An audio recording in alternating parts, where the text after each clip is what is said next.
Hi, my name is Rainer Stropik. I'm here at the Software Quality Days in Vienna, and today we were participating in the so-called Tools Challenge here at the Software Quality Days. The idea of the Tools Challenge is that multiple tools get a common requirement and they have to implement it within one day and show the results in the evening. And in this video, I want to summarize what we have built today. The idea of today's challenge, the first challenge of this event, was that we have a fictitious development team, and this development team has to come up with a mock with a service that is not ready implemented, but the product owners have designed the web API using the Open API standard, so they generated a Swagger file. Let me show you that in an image. We have an API-first approach in this team, so the product owners designed the web API based on a Swagger file. And we decided to take this Swagger file and use a generator to generate a mock, to generate a service implementation. This service implementation should not only be cross-platform and open source, but it should also be the basis for the further service development. Let me show you how we made that. Here I go to Chrome, to my browser here, and launch the Swagger editor. In the Swagger editor, I can upload the Swagger specification that I got here from the conference organizers. And you see on the right-hand side, we get the usual nice user interface with Swagger UI. So we have a nice documentation, and you see the idea here is that we can query speed data from a speedometer service, we can configure this service, and finally we can query the status of this service. We get some data models down here, so this is the service design first approach. Our idea is that the server is not to be written by hand, but on the contrary, we are using the code generation tool, the code generator from Swagger, to come up with the .NET Core implementation of the server. Let me do that for you. I click here on ASP.NET Core, and what I get is a zip file with the implementation of a stop for the server defined by the Swagger file. So let's go in there into this generated code and copy the code into the directory where I want this thing to live. Paste it. And of course, this entire implementation is based on open source and platform independent tools. So we are not going to use the Visual Studio, although we could, but we are going to use Visual Studio Code, the cross-platform, free and open source version of Visual Studio. As you can see, we have now our ASP.NET Core server, and the whole model, data model from the service specification in Swagger was generated in this modal directory where we see, for instance, the implementation of the distance data model, and we got generated some controllers, for instance, the speed API controller. You see that's plain ASP.NET Core web API controller, so we can immediately take this, add some documentation, and build upon that. So we don't only get a mock that we have to throw away later on, we get a basis for our further development. Let's try to run this guy. I open the terminal window here, and first we will do a .NET restore to get the necessary packages from NuGet. I'm sure you are familiar with .NET if you are watching this video, so you know what I mean when I say we get some libraries here from NuGet, and now we can run this guy. Let's say .NET run, and this will start the Kestrel web server. Of course, we get some warnings during the build because some XML comments are missing. Well, it's just the beginning of the development, and you see our Kestrel server completely platform independent. We can run that guy in Docker, in Linux, in Azure, wherever we want. It listens on the port 5000. So let's try this one. So what I'm going to do here, I'm going to use a plugin, the REST client plugin of Visual Studio Code. And we can, for instance, here try the first API here on the port 5000, our speedometer config service. That was exactly the service that I generated from my Swagger file, and run this guy. And you can see we get no content. Of course we get no content because it's a stop, it's empty. If we try that on the speed data one, we again get no content. Just to show you the point, I'm going to add some really simple demo data here. Let's do that one. Let's add some JSON here, some JSON code, and one it happens that I know it. The current speed is one thing that we have to return. Let's take one, and the average speed is the other property. Let's take two. That should be fine for our demo here. Let's save it, stop our running server, rebuild it, run it again. And now if we go to the REST client here in Visual Studio Code, we can immediately try our service mock, and it should, it answers, it should return the demo data that we just added.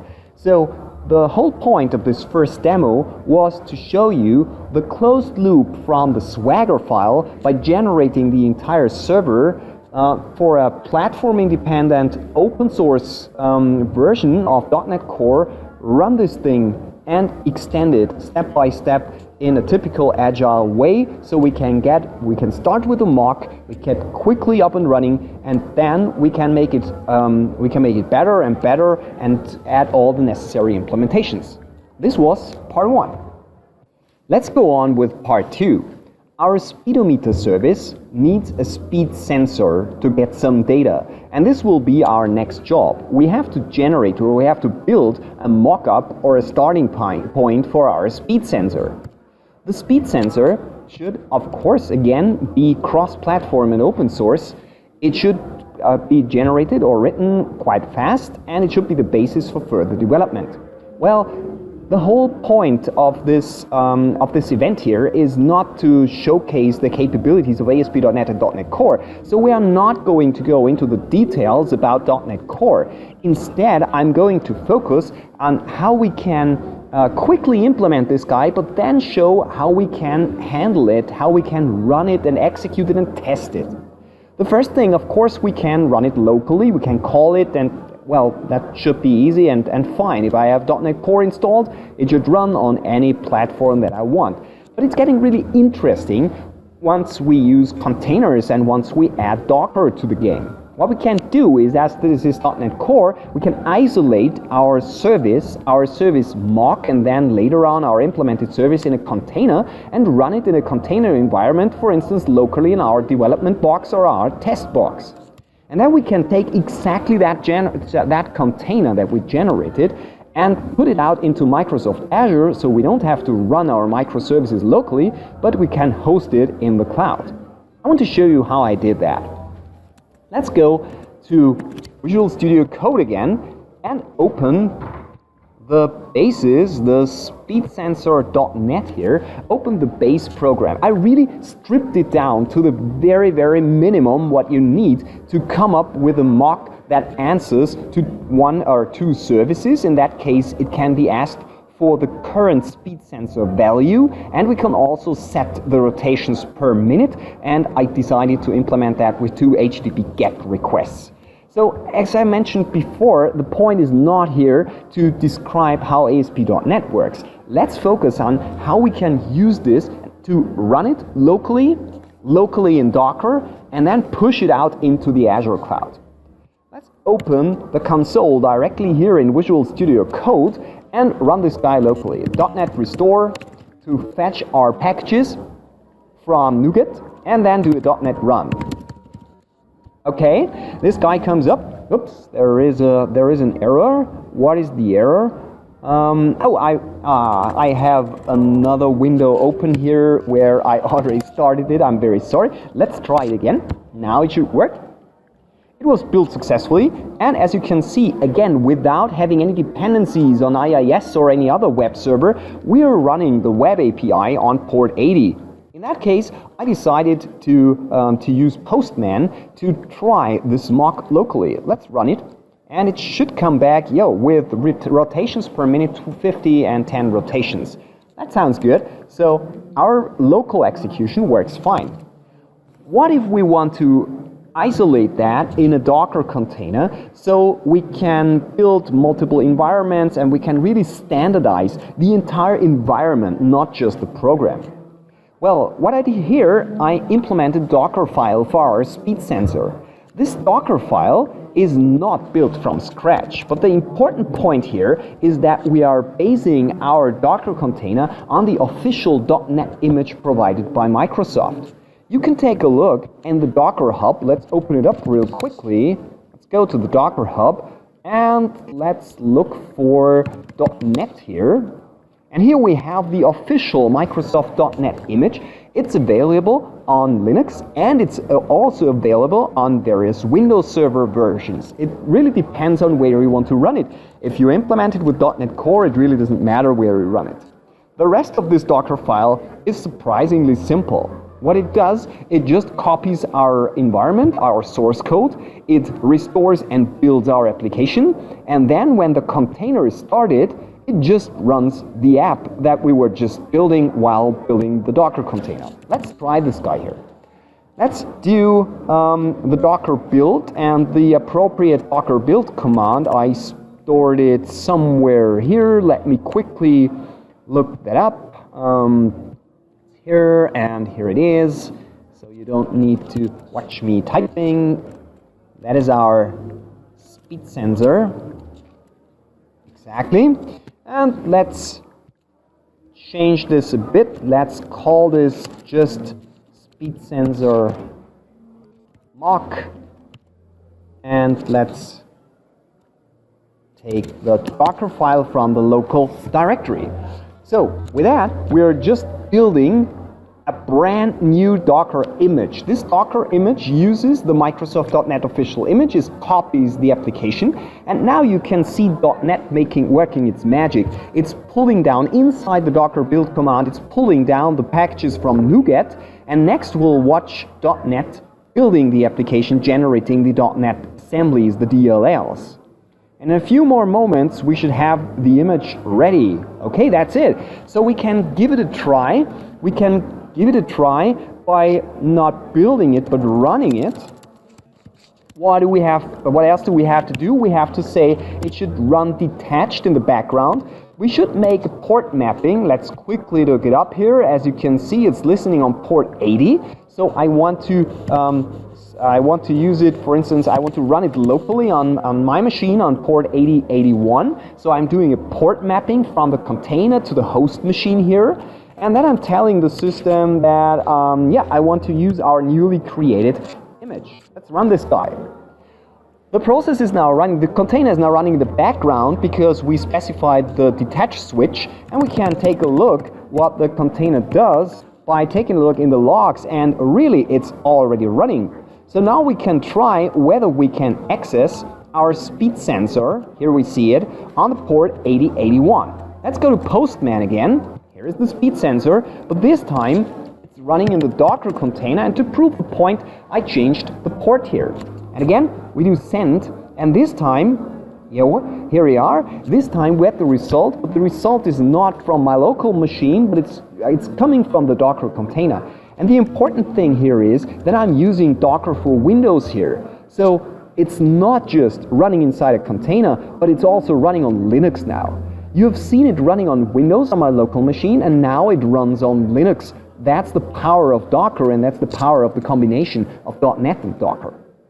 Once you've got this such an image, I already created one. Let me quickly stop this guy before I'm going on here, because I'm quite sure I will need this port later on. So let's remove this Docker container here, and I want to show you something else. Let's go into the images, and I prepared here it is, a ready-made image. I called it SQD, like software quality days, and here is the speed sensor. What I did with this speed sensor, I published it on the Docker Hub in my personal account. So if I go to hubdocker.com, you can see that I have my SQD speed sensor here. So nice, now I have my image out in the cloud in the Docker Hub. What's the point? Well, the whole point is that we can now go to Azure and spin up a new web app.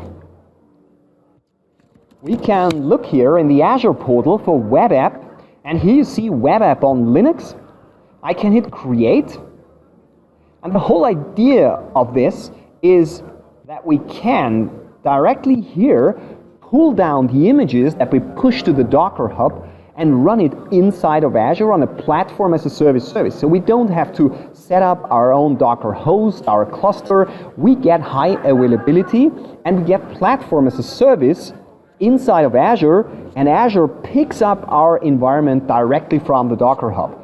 I've prepared this one because, well, in the tools challenge we don't have much time, so I'll show you the ready-made service. Here is the service, this one. It's exactly an app service that I launched like you've seen it before. I just gave it a name, speed sensor, hit create, and that's it. And here you see that the Docker container is referencing our image SQD speed sensor. And that's exactly the image that I want to run in Azure. So let's try this guy out. Let's go to our requests again. Here we are, and I already prepared some requests. Here you see the request, and this time it's not going on my local machine, but it's running directly in Azure, and of course it's also using SSL TLS. Let's run this, and again, it works perfectly fine. It returns the rotations per minute. This time we get it from Azure. So you've seen in the sample that our .NET Core runs on Linux, it runs on Windows, it runs on local containers, and it runs in containers in Azure. This was part 2. Now let's go to part 3, where everything comes together. The idea of part 3 is that we now want to test the different layers, the 2 microservices of our fictitious speedometer application here. I created a small image to show the idea. What we are going to do is we are going to again use our Swagger definition, the API definition, and use a generator. In this case, not a generator from the Swagger project, but in this case I decided to use Microsoft AutoRest to demonstrate this generator. I think it's a quite good one. This AutoRest will generate, based on .NET Core, a REST client, so we don't have to implement the HTTP calls ourselves, but we get a nice API and we get all the data modal classes directly generated. We can even regenerate the REST client on every build, for instance. Based on that, I decided to go for XUnit to be really open source and really cross-platform. So I created 2 XUnit data-driven unit tests that can test drive our services. And this, guys, we want to run it locally and we want to run it hosted in the cloud, and of course we want to use Docker and a non-Dockerized version, both in our example here. So let's try that one. Let me quickly, oops, that's the wrong one, I need to go to that one. Let me quickly open in Visual Studio Code the folder that I prepared. Where do I have it? Here I have it. This is the Software Quality Day speedometer. Well, I have to mention something else, I forgot that before. To make things a little bit more difficult for us, the Software Quality Days organizers gave us a ready-made implementation of the speedometer service. And this speedometer service is running in Java. It's written in Java. So what I did to really mix the microservice environment, having the speed sensor written in .NET Core, you've seen it in part 2 of this video, and the Java implementation of the speedometer, I again used Docker. I want to show you that before I dive into the details of the unit testing here. Here I have it. So they gave us this jar file here, and I decided that I don't want to run this jar file locally. I don't even know if I have Java installed on my machine. I'm not a big Java guy. I'm more into TypeScript, JavaScript, C# and so on. So I need Docker. So let's run code on this directory and show you what I've done. What I did, I created a Docker file that is based on the ready-made OpenJDK image in the Docker Hub. I decided to use the Java runtime environment based on Alpine Linux, and all I did is I copied the jar file plus a configuration file that you can see here. It's just a plain JSON file that references our speed sensor in the Azure cloud, and then it uses Java inside of the container to spin up the speedometer service. That's the whole point here. So if I want to run this speedometer service for testing purposes locally, I don't have to install Java for that. I'm going to use my locally installed Docker for Windows. I've prepared the command line that I need for that, and I'm going to show you how that works. So again, I'm using the built Docker image, and I'm listening on, let's say, port 8082. We didn't have 8082. I use a new port to prove the point that it's really running and it's really starting new. So let's take a look, Docker logs C3F, so you really see that this is a service written in Java, and now I'm going to try to access this guy here.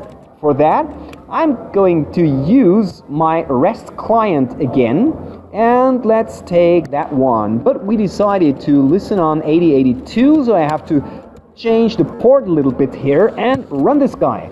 And this is really coming from within Docker container, and I can prove that to you by running the logs again. You see, you get here some verbose logging that really shows that the request has hit the Docker container. So I'm running a mixed technology microservice infrastructure here just by using the power of Docker. Let me quickly kill this guy again.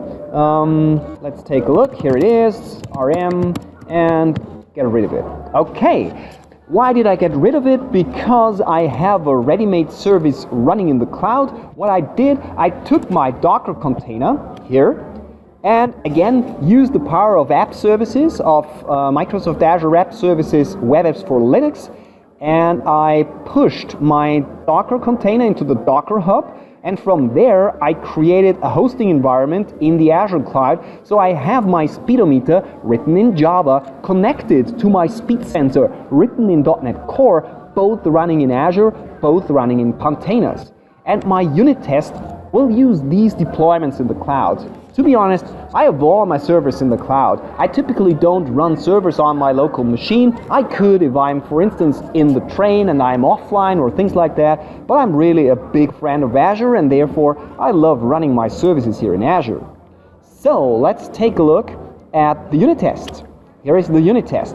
As you can see, we don't have any client code here. There is no file that is called something like speedometer client or things like that. Well, the reason is that I want to generate the speedometer client with the generator that is using the JSON file. So it's using the Swagger metadata of our web API to generate the client code. Let's run this guy.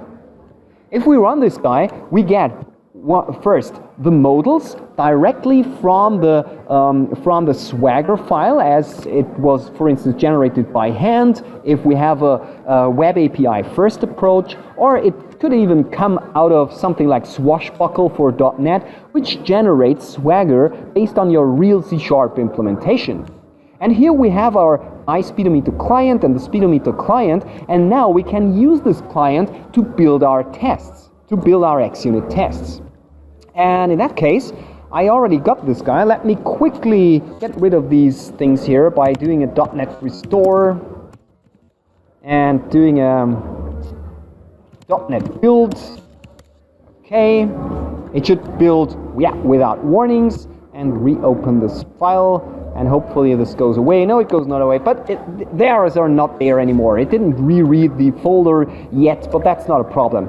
As you can see, we have here plain vanilla XUnit tests. We have a theory. Theory is used for data-driven unit tests, and this unit test data, this reference data, was provided to us by the organizers of the Software Quality Days. So we had to test against these values. And here you see how nice we can now program against this service. We can just say configure speed sensor. This is a method provided by the API, and the auto rest tool generated this nice client here, the speedometer client, based on the Swagger metadata. So let's try to run these tests. First, run it locally, .NET test. It should spin up the XUnit test runner, and we can see, yes, it uses the deployment in Azure, and yeah, that's it. That's what I wanted to see. We have in total 8 tests, and all the tests passed, and no one failed. Let me prove that it really works by messing up here a little bit. and doing the .NET test again. And now at least one test should fail, and here we have it. Expected was 31.666 and we got 31.665, and that's clearly an error. So we see we have one failed, and that's not good. So we have to fix our test again. Here it is, and it should now again run locally, and it should run fine. Of course, what we could do is we could now put also the testing code, the XUnit testing code, into a Docker container. That would look something like that. We would really again use the Microsoft.NET official Docker image again to restore, build, and do the .NET test inside of the container.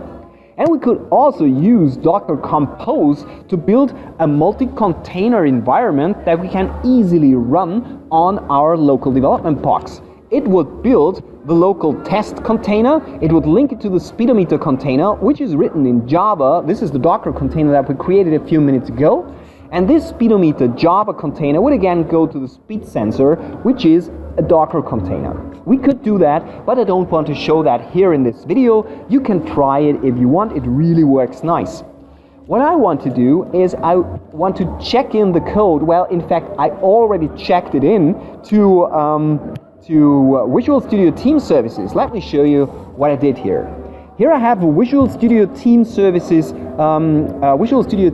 environment where I checked in the code that you have just seen. Let me show it to you. This is the test, and I'm sure you will recognize this test immediately. This is exactly the data-driven test that I was showing you.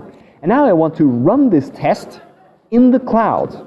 Well, to be more specific, I wanted to show an even more elaborate scenario. So what I did, I created a test agent running here on my local box. So my local development machine is now a build agent for Visual Studio Team Services. The nice thing here, and this is the point that I want to make, this agent can run hosted by Microsoft. I've already shown the hosted build agent here at Software Quality Days multiple times, so this is nothing new for the attendees here. So I decided to run the agent locally.